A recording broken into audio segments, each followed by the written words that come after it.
Alright, good morning everybody.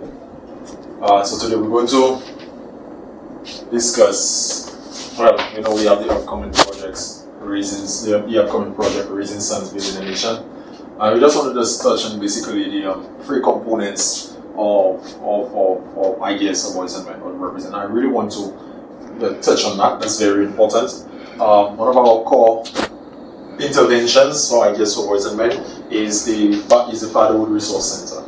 That's something that we have already launched, a soft launch, but we will develop it as we're moving forward.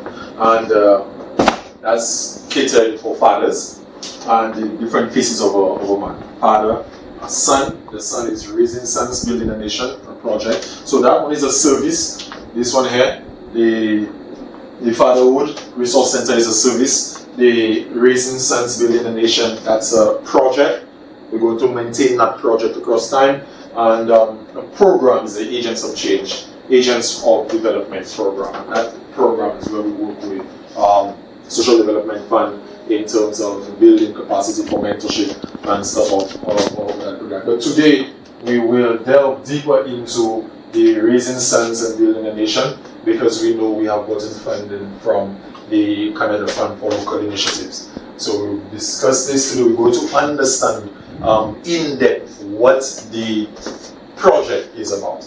Alright, so we would like you to listen, put your thinking caps on, take down notes, because at the end of the presentation, we will come together to formulate an implementation plan, or strategize an implementation plan to implement the project. So basically, the Raising Sons Building a Nation project, you ask yourself, what is that about? And the key component that I would like to zone in on is building a nation. Who is part of it? Who makes up a nation? People. You can ask what type of people. You have two, male and female. And we have seen that our daughters are doing very well. There is room for improvements, but our daughters are doing very well. Our women are doing very well, but we know for sure when we look at the news, when we look at the data, when we look at the statistics, especially when I see boys teacher, I teach at an all boys school, I pay attention to the difference between male performance and female performance in that regard. That's my job. So you can see there's a fallback in terms of development for the boys. And when we go further out of the school into society, there is that correlation where the low education have caused our boys to pull away from institutions and to pull away and to go into a more destructive mode of being. So we have targeted, build our organizations to target that exact problem. And what we're trying to do in some sense, it touches many different institutions. One of them is crime prevention. So what we have realized is that our males, our boys, we have lost a lot of them in terms of crime and violence. And one of the things that we want to do, we want to work with the schools, work with the society, work with the parents, work with the other organizations as part of development to help reduce that problem. And what we have discovered is that the pipeline to criminality comes from at-risk males. A male don't just wake up one morning and say, hey, I'm just going to commit that crime. There's a program, just like we develop, there's a progression to development. There's also, I want to call it a progression.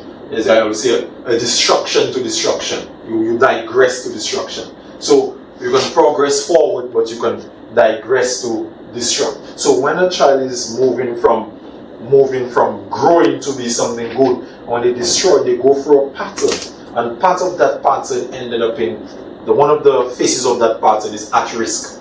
They tend to move from a good little boy, he grew up with, well, probably he has poor conditions, but as he moves into becoming an element for criminality, he must end up in the realm of at risk.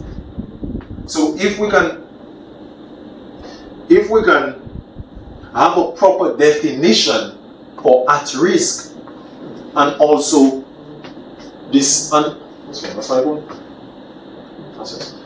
If we have a proper definition for at risk, and we can create a, what do you call that? We can create a program to help reduce the number of at-risk males that our system produce. I think the end goal, we can reduce the amount of crimes and young men moving into criminality and pushing them back into the field of education, because we know for sure that our boys are not going to school, our boys are not participating in institutions like they're supposed to, our churches are empty, our school system are empty with boys, and the boys are in the ghetto. So if we can take them away from that thinking when they are in the phase of at risk and reduce. If we can reduce, we cannot reduce all. If we can go to an area like Castries North and zone out Castries North, and we can get about 20 and we can reduce 10. That's 10 less persons that we have going down the path of destruction and can serve and develop our country. So this is basically what the quick summary of what the project is about. And the name of the project is Raising Sons, Building a Nation. That's what we wrote to the Canadians. That's the name of the project. Raising Sons, Building a Nation.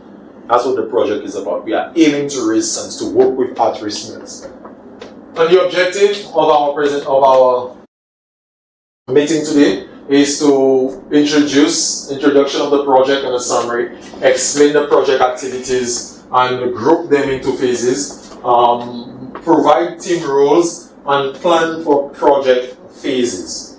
So, okay, what is the project about? We discussed the problem, our at-risk males. We have a lot of at-risk males. As you can see the picture I have on there, it shows that our males, they are throwing stones at a structure.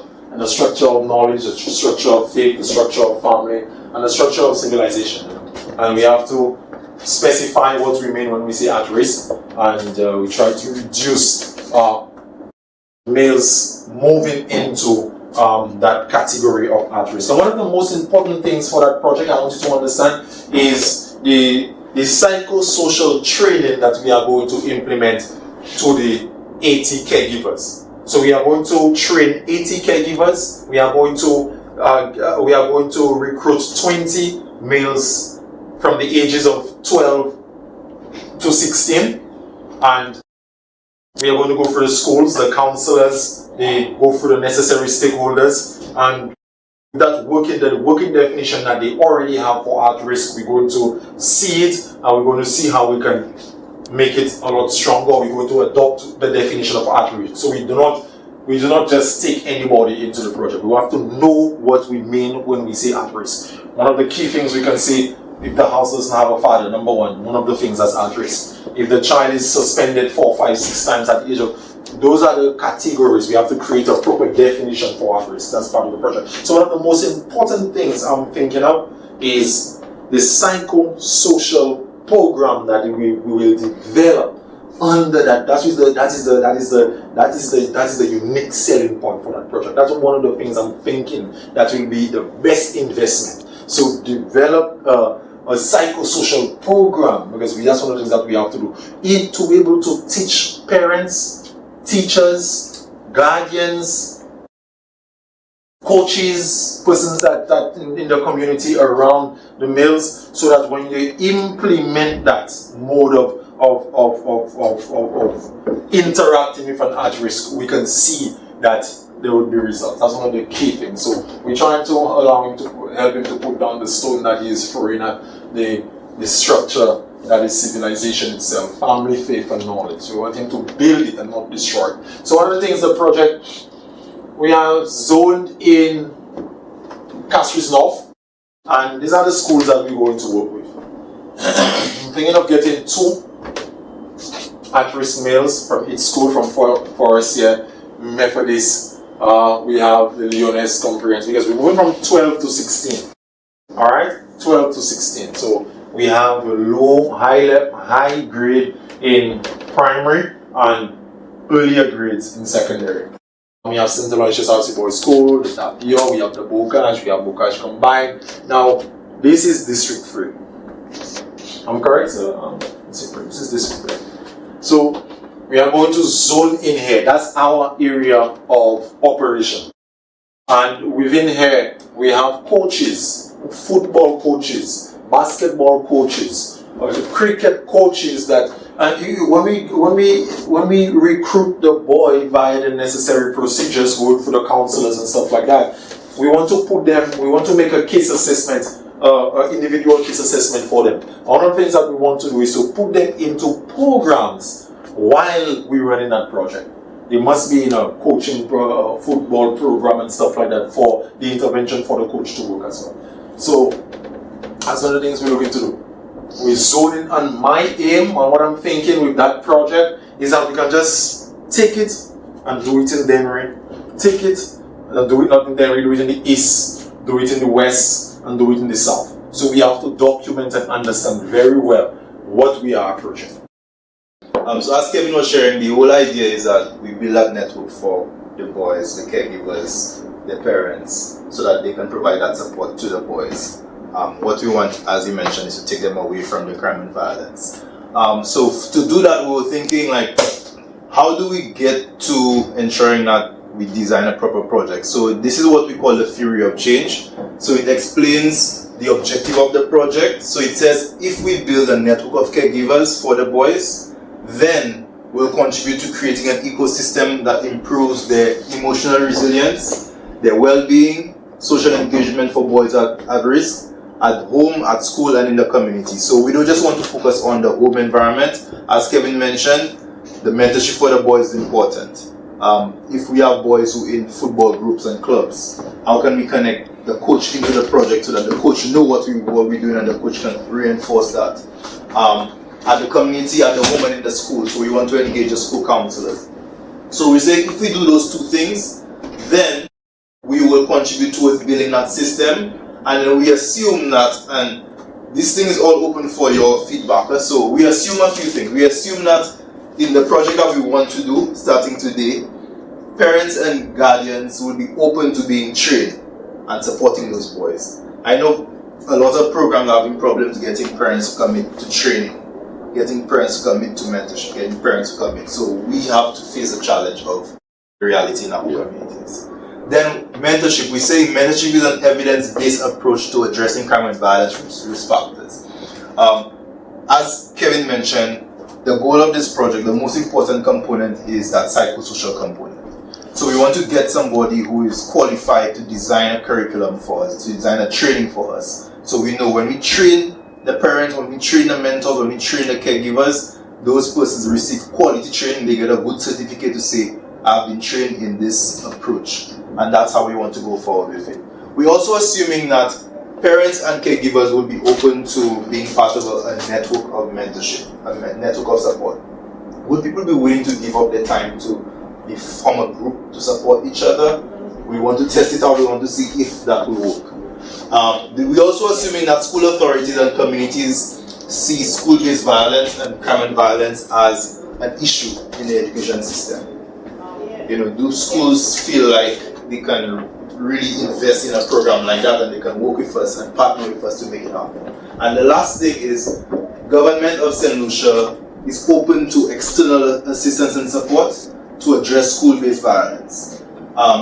We believe so, of course, we're here, which we can see as an indication of support. SSDF wants to work with us. But moving forward, we want this thing to be sustained. I feel like so many groups get funding. You get funding from agencies to do projects. And after 1, 2 years, 3 years, you do not hear nothing about the project. I think what we want to do in this project, we want this to be something that we can partner with government long term.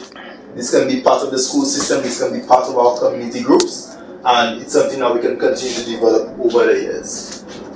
So Kevin mentioned this whole ring of supports for this project.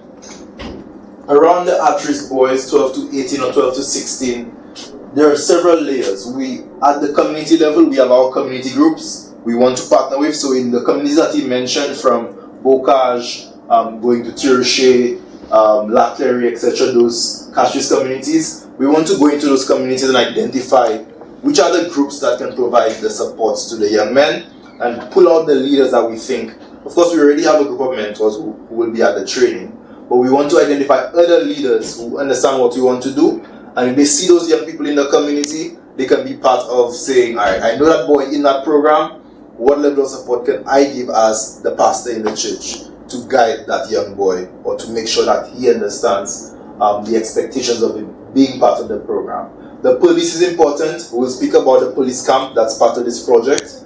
The Ministry of Education, very important to making sure that the schools are committing to the project. And SSDF Family Services, so that we can provide other supports. The idea is that not just the training, but there will be boys who require different support. So like social assistance, might need school assistance, getting books to go to school and stuff. So we want to make sure that we have a whole ring of support for those boys. If there is a partner that you know in your community that you feel like should be here, I feel like now is a good time to talk about it, so that we can make sure that in the program that we're building, we reach out to the right partners. Alright? So just feel free at any point to jump in.